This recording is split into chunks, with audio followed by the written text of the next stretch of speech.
Welcome back. Hey, let there be light. So there we go. That's a improvement.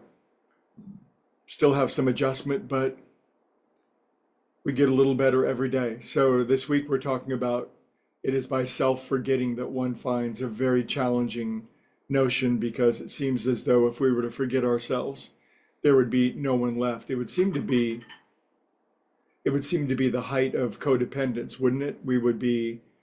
There'd be no personal self, and we would just be running around the world and serving the interests of others around us, and we would get lost in the maelstrom.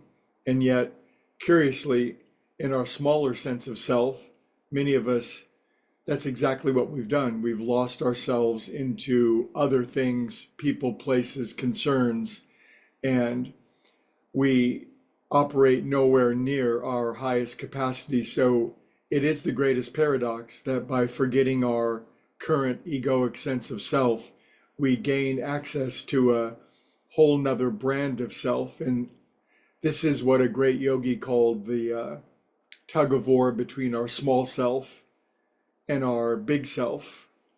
Abraham Lincoln referred to it as, will we live according to the angels of our lower nature or the angels of our higher nature? Anyway, we have this higher self that's always with us. It's eternal, immortal, was never born, will never die. It's some spiritual writers refer to it as our Buddha self or our Christ self. It's our spiritual being in and of itself. And yet, in the absence of knowing that, we live a very limited, contracted version of ourselves. And we can become quite enamored, quite addicted, quite habituated to this smaller sense of self. And it is by forgetting that sense of self. But, how do we do that? A great saint, Saint Paul, scratch, scratch, scratch. Saint Paul said, here's a challenging statement. He said, I die daily.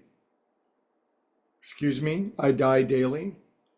Well, we all know we're going to die one day, right? We know, maybe we've seen somebody dying or or we know somebody who died lately, and we know that we're on this mortal treadmill. So we know one day we're giving up the ghost, we're giving up this version of us that we think that we are, and we don't really have a choice in the matter. It's going to happen. But what would happen if instead of being forced into going down that drain at the end, every day we made the choice to die daily? Every day we said, relieve me of the bondage of self. Every day we were willing to let go of this membrane, this prison, this bubble of self that cuts us off from everyone and everything else, that makes us feel so separate.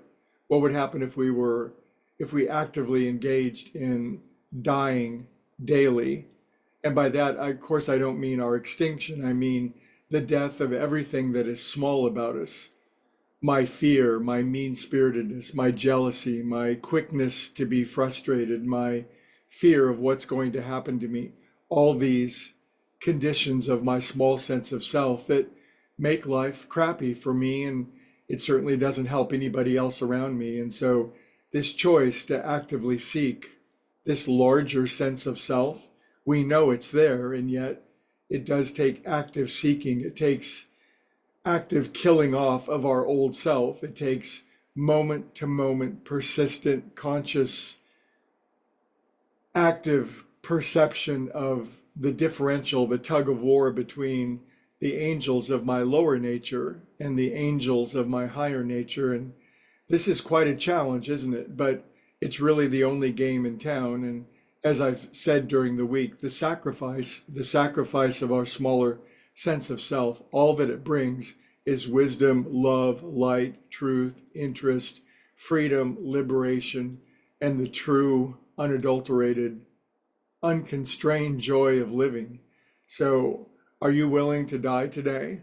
And of course, take that in the right way. But if a great saint said, I die daily, we might think, what can I do today to give up the ghost of my old sense of self, which really is a worn out 1964 Rambler Ambassador with a wheel missing and the door flies open when I go around a corner and with very bad brakes. And so Let's seek this new higher sense of self that is modern, updated, eternal, strong beyond measure, confident, glorious, and walks around the world expressing love and light, healing everywhere that it goes, because that's who you are, that's who I am, and it's essential that we remind one another.